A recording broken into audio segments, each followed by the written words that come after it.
France votes to ban Muslim women from playing sports with headscarfs. अब ये देखो decision काफ़ी कंट्रोवर्शियल है, क्योंकि यहाँ पर हम बुरखे की बात नहीं कर रहे, यहाँ पे बात हो रही है हिजाब की। और वैसे आप अगर देखो तो बहुत सारी एथलीट्स है ईरान से, पाकिस्तान से, जो आज के समय वेरियस स्पोर्ट्स में पार्टिसिपेट करती है वाइल वेयरिंग हिजाब। फॉर एग्जांपल यहाँ पे आप देख पाओगे पाकिस्तान की एथलीट है, उसके अलावा वेरियस और कंट्रीज़ है जहाँ पर पहले तो फीमेल एथलीट्स को पार्टिसिपेट करने की इजाज़त थी नहीं, अब उनको परमिशन मिली है, मगर शर्त यही होती है कि वो हिजाब पहनेंगी।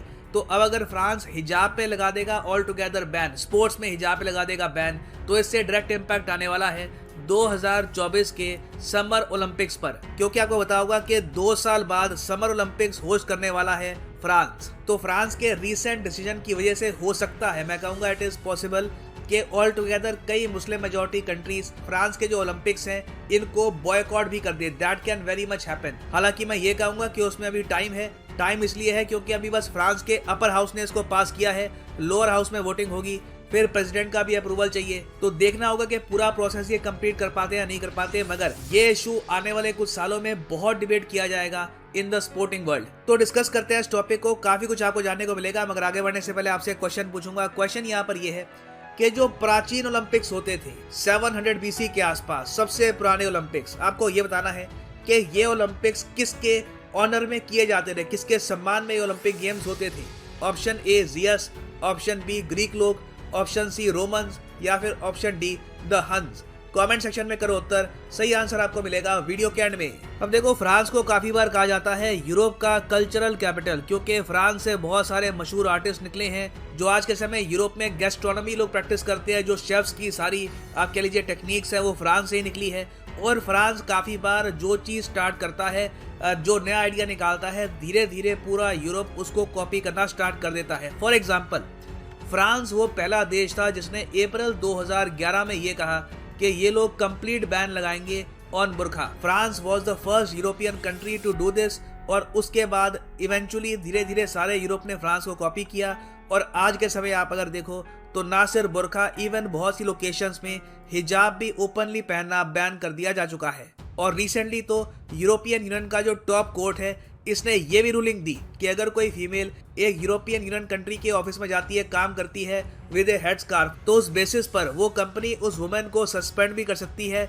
It can also result in firing as well. तो धीरे धीरे जो बात फ्रांस ने स्टार्ट करी थी, यूरोपियन यूनियन, बहुत सारे जो आसपास के कंट्रीज हैं ये एक्सेप्ट कर चुके हैं। और जैसे कि आपको पता है, अब आ गया है 2022 साल।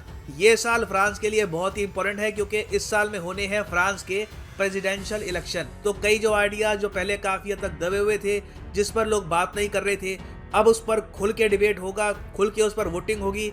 जो पॉलिटिशियंस हैं अपना स्टांस यहाँ पर लेंगे और पूरी कोशिश करेंगे कि एक बार को रिलीजियस पोलराइजेशन करके जो ये सेंसिटिव टॉपिक्स है इनको उठाकर ये एक बार बस इलेक्शन जीत जाए। और इसलिए देखा गया कि रिसेंटली फ्रांस में जो बहुत ज़्यादा राइट विंग पार्टीज हैं ये इकट्ठा हो गई, और इन्होंने अपर हाउस में, सिंस अपर हाउस में इमैनुअल मैक्रों की पार्टी की मेजॉरिटी है नहीं, तो अपर हाउस में वोटिंग करके ये प्रस्ताव पास करा दिया। इवन दो आप जान के हैरान होंगे, इमैनुअल मैक्रों की जो पार्टी है उस पार्टी ने इस प्रपोजल के अगेंस्ट वोट किया। उन्होंने ये कहा कि देखो ओलंपिक्स पास में आ रहे हैं, अब जाकर ये पूरा जो बैन लगाना है हिजाब का, अभी इस वक्त मत करो, बाद में रहेंगे, इस पर कभी बातचीत कर लेंगे। एक तर्क यहाँ पर यह भी दिया गया कि फ्रांस ने क्या कर रखा है कि इनकी जो अपनी लोकल स्पोर्टिंग बॉडीज है, जो फुटबॉल देखती है फ्रांस में, जो इनका डोमेस्टिक फुटबॉल होता है, जो इनकी डोमेस्टिक चैंपियनशिप होती है, वहाँ पे ये ऑलरेडी मुस्लिम वुमेन के लिए हिजाब बैन कर चुकी है। ये कह रहे हैं कि ऑल टुगेदर पूरे फ्रेंच लॉ का पार्ट मत बनाओ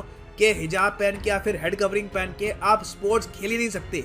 इससे ऑल टुगेदर कई जो फीमेल एथलीट्स हैं सऊदी अरेबिया की, ईरान की, पाकिस्तान की और कई और कंट्रीज की, वो तो बिल्कुल पार्टिसिपेट ही नहीं कर पाएंगी, और इससे फ्रांस का नाम खराब होगा। तो इवन दो इमैनुअल मैक्रों पर रिसेंटली काफी आरोप लगा है इस्लामाफोबिया का, इमैनुअल मैक्रों के अंडर ही फ्रांस में कई जो मस्जिदें हैं ये बंद करी गई हैं, मगर जो ये हिजाब वाला इशू है रिगार्डिंग स्पोर्ट्स, यहाँ पे Emmanuel Macron right wing political parties का साथ नहीं दे रहे। और देखो जैसे जैसे ओलंपिक्स पास आएंगे ये जो इशू है इंटरनेशनलाइज हो जाएगा। कई जो मुस्लिम स्पोर्ट्स वुमेन है, और देखो ज़रूरी नहीं है कि मुस्लिम स्पोर्ट्स वुमेन यहाँ पर ईरान की ही हो या फिर पाकिस्तान की ही हो, कई मुस्लिम स्पोर्ट्स वुमेन है जो यूएसए से आती है मगर वो हिजाब पहन के खेलती है। वो यहाँ पर ये कह रही है कि देखो रिलीजियस फ्रीडम एक ह्यूमन राइट है, एक आदमी जिस रिलीजन पे वो बिलीव रखे, जो वो हेड कवरिंग पहनना चाहे, उसकी मर्जी है।